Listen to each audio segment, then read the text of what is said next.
Hello, Culture Matters podcast. We're back again, another culture topic. If you follow me on Instagram, Jay Doran underscore the culture man, we constantly release topics on business, life, culture, leadership, about a minute or so long. And today on the Culture Matters podcast, I'm going to elaborate on one of those topics, which is the two pizza rule. It's about the idea that Amazon, founded by Jeff Bezos, does not have team meetings, or at least at one point had not had team meetings that were larger in the scope of the amount of people than two pizzas could actually serve. I want to explain why I think that was the case, some of the feedback or thought process around why Amazon has operated that way.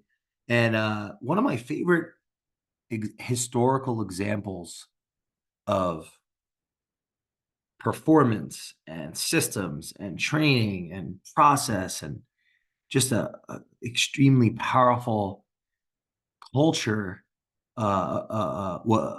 King Philip II's army, and that was inherited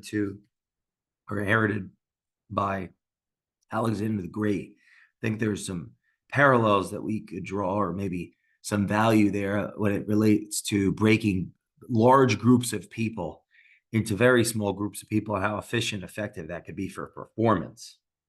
So the two pizza rule, this idea is that at Amazon, and I have an interesting article that I found on this. Amazon, at some point, you probably been in a meeting and realized that you really didn't need to be there, or could, to some people whose time would be better spent elsewhere.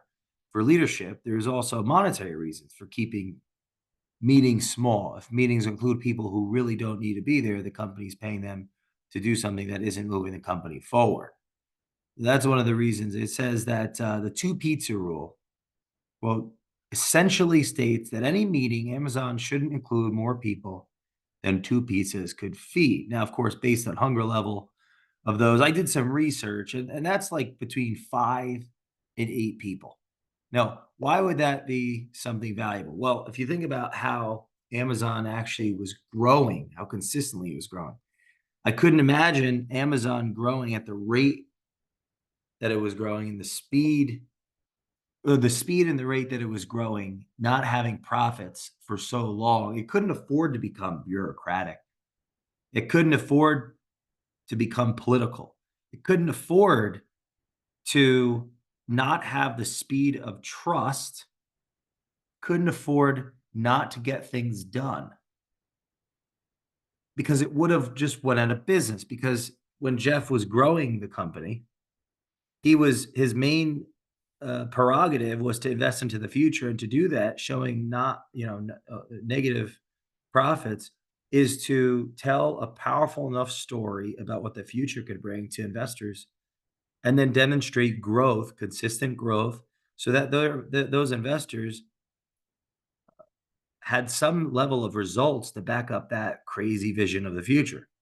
This company couldn't afford not to grow consistently and continue to innovate and get things done, or else it would have never sustained those years when it wasn't making any money. That's just a very simple way to think the value of having growth year over year over year over year. Now, this two pizza rule, we're talking about 5 to 8 people. Um, Once we get past a certain amount of people in a meeting, I'm sure, if you've ever been in a meeting, how, if there's too many people in the meeting, how does everyone say anything? How does everyone contribute? There's not enough time. Now, the larger that, and this is where I think there's another lesson here. The larger the group, the higher likelihood it's going to become sophistic, or lecture-y, or the person with the most influence, who may happen to be most likely with the most authority as it relates to tenure, to title, may end up talking for everyone, which means if they're the one talking, they're thinking for everyone. Not because there's some conspiracy against everyone else, or they're just high on power, but because if it becomes a lecture hall where you have 500 students in a university classroom, there isn't enough time for everyone to ask a question or to say what they think. And you've got to get through the content. The teacher has to be able to get through the curriculum, which is, of course, going to have a diminishing return on new ideas because the teacher is teaching the curriculum, which is old ideas, as useful as that is. Now, the most brilliant teachers, arguably, they ideate and explore as they teach so that there's still innovation going on as they're teaching what has been and what is. There's some degree of exploring and metaphor and analogy and provocatively um, representing ideas so that the students can get the most content possible to get results. But that's from a learning perspective where we're just preparing people to go out in the world and get things done. We can be, uh, uh, the teacher is brokering information that needs to get acted out.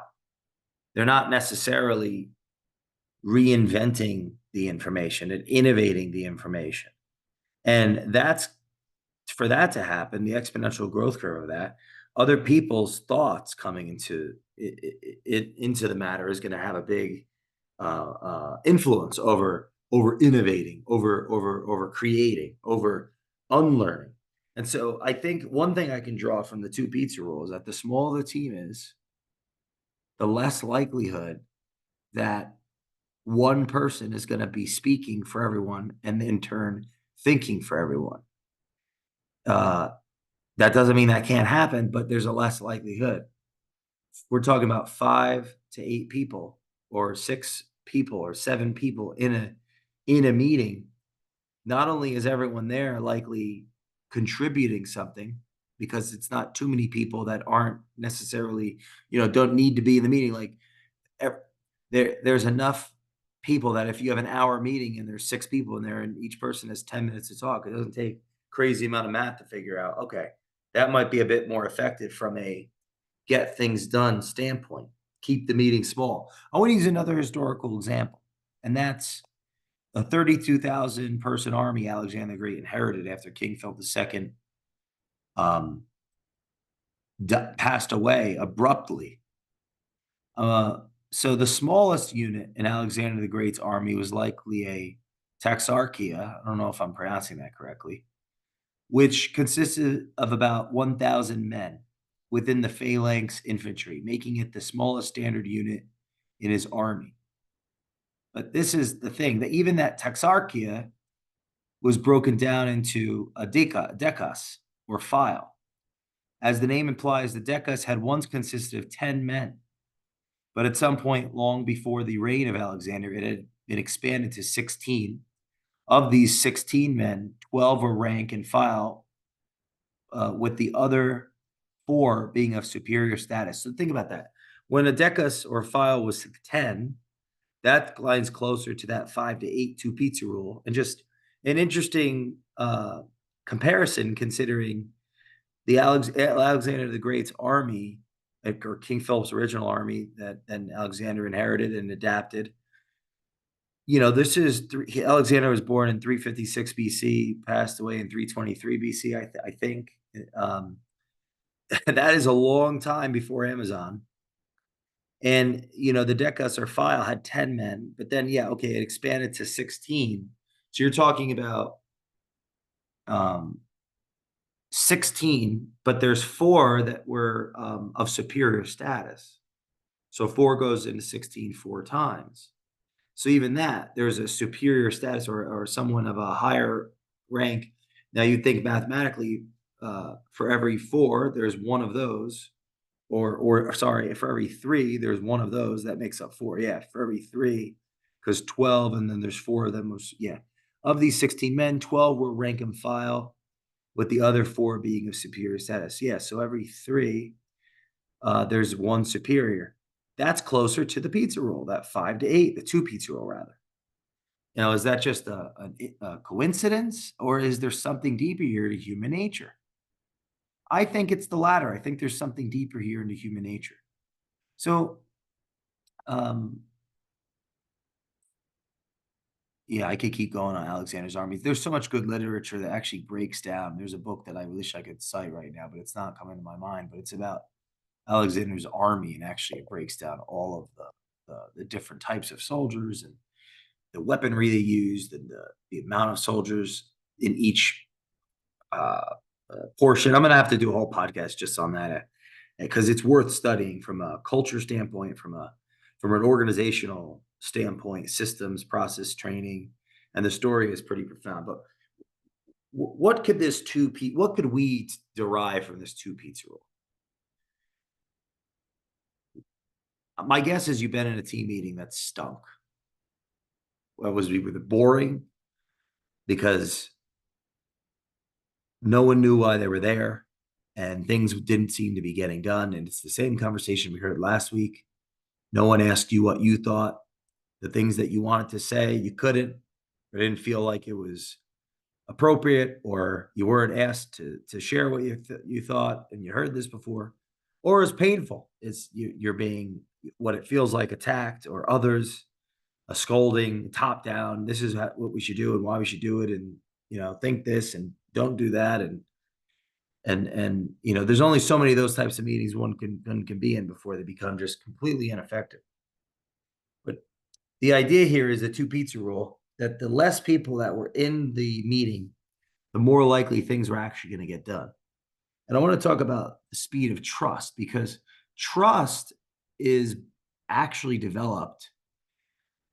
Trust is actually developed from people having permission to speak freely and doing what they say they're going to do.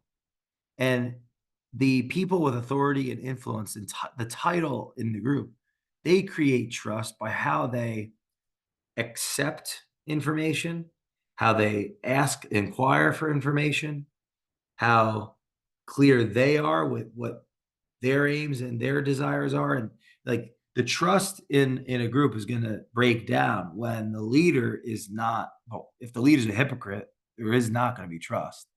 There's going to be resentment. If the leader is not a hypocrite, there still might not be trust, because there could be fear uh, uh, or of repercussion and groupthink as a consequence of somebody that gets things done and makes things happen, but doesn't talk to people in a way that is respectful, brings the best out of them, isn't able to discern when it's time to speak, when it's time to listen, when it's time to inquire. And the speed of trust is when that, by and large, that 5 to 8 people, that two pizza rule, everyone's close to the same level. They know what they're doing. They know why they're doing it. They roughly know how to get there. But when they come together to figure out the collective how, there's an agenda, there's uh, a safety to say what one thinks without repercussion. There's and even as relationships get deeper and people know one another more and feel safe around one another, there's less because there's different types of questions. There's questions that can be asked for permission to speak, and then there are questions like there because there's individual questions. Like the less trust there is in a group, the more people have to get to know one another for even the permission to say what they think, so that it's not taken defensively or taken personally.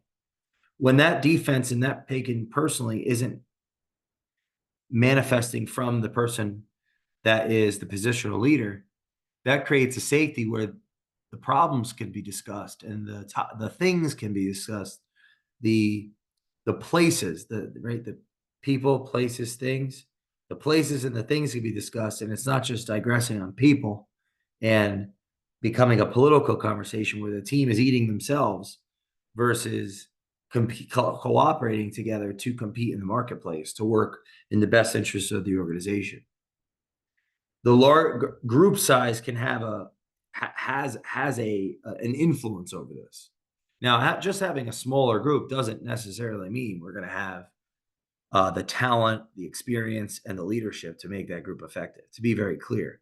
But it is a component because the more people that are there, the harder it is to lead um, in a democracy, or at least an idea democracy, and an idea meritocracy versus someone talking for everyone. Talk ends up being talking at everyone, and now is thinking for everyone. Because for people to think, they have to be able to speak and ask questions and say what they think. And there are different types of questions. There are questions around people, and there are questions around things and places and context outside of the interpersonal. And so I could see where Amazon would have had a strategic advantage where culturally it was a two pizza rule. We're breaking everyone down just like Alexander the Great and King Philip with their armies. That why was that relevant? Well, they conquered the freaking world. They never lost. They had few casualties. They kicked armies' butts that were 2, 3 times the size of them. They just dominated. And the structure of how they actually broke their army down strategically and had different technology and different types. They had different types of they didn't just have cavalry. They had the I think it was phalangites, or the phalanx with the Sarissa spear, which was the longest. It's like a 21-foot pole or a 23-foot pole. They had different types of non-Macedonian um, people with, I think it was like they threw these rocks, and they had all these different types of men, and they were organized in this symphony way. They're almost like a symphony. It's like a musical orchestra to defeat these armies that were much greater than them. And breaking it down, imagine 32,000 men all the way down to, I know it was 1,000 and then 256, and then, groupings of 16, with where 12 were of a normal rank and 4 were a bit superior. So that comes close to the two Pete's rule. So yeah, the two Pete's rule.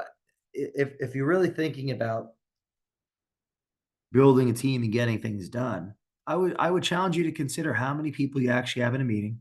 Does everyone need to be there? Do you want certain people there just because you need allies, or you need people to agree with you, so that others just agree with your thoughts, feelings, and emotions? Because I would challenge that. The goal as we go in organization is for people to think for themselves and to get things done and to innovate and to create processes and systems and ways of doing things so that there's ownership and activity. And Amazon's in a great example of a company that had to grow, that did innovate. And this, apparently, the two pizza rule is one of the ways that they did it. Please follow me on Instagram, Jay Doran _ the culture man. Leave us a review on the Culture Matters podcast, and I will see you next time. Go eat some pizza.